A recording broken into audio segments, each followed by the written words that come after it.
Condizionata per le A, i 3 anni, 1 Emon USM, 2 Astrid Trio, 3 Avica Chuck SM, 4 Adeline, 5 Anita Spritz, 6 Hansen Dalgal in seconda fila, 7 Africa Jet, 8 Ares del Ronco, 9 Ama Viva Bella, 10 Atena WF.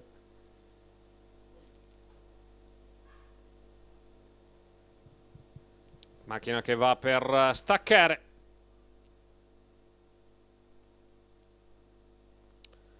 Dal centro del cuneo, Adeline sopravanza Astrid Trio e Avica Chuck SM. Va per la conversione alla corda. Al largo Anita Spritz, in bocca della prima piegata con Adeline leader nei confronti di Astrid Trio.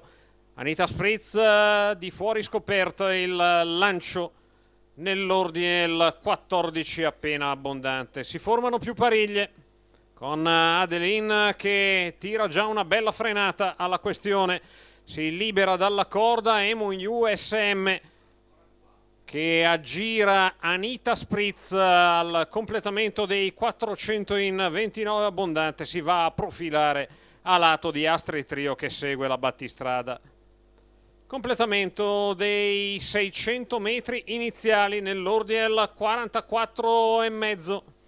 Davanti alle tribune Adeline leader nei confronti ora di Emon USM, a mezza via fra la battistrada e Astrid Trio che la segue. Poi Anita Spritz che aveva bisogno di una schiena, quindi Africa Jet muove al largo anche Ares del Ronco. Giro iniziale in 58,9 per Adeline. Emon USM alle prese quando si va al completamento del chilometro in 1:13,7. Emon U che dà una severa puntata. Adeline a metà della dirittura opposta, e due inseguiti da Anita Spritz e Ares del Ronco. Si va al completamento dei 1.200 con Emon USM che intensifica la propria pressione su Adeline. 1:27,9 tre quarti di miglio quando si va a metà della piegata finale.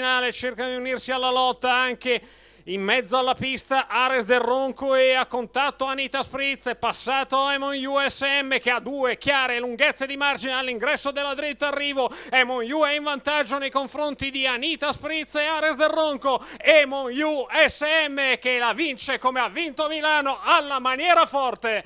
Vince davanti a Anita Spritz. Al terzo Africa Jet, 1:56,5 il totale, 1:13 la media al chilometro per la sesta vittoria in 11 uscite in carriera di Emon USM. Antonio Greppi per Alessandro Gocciadoro, i colori del signor Luigi Colasanti dopo la Breeders' Course sezione Italia per la prima volta in un contesto nuovo.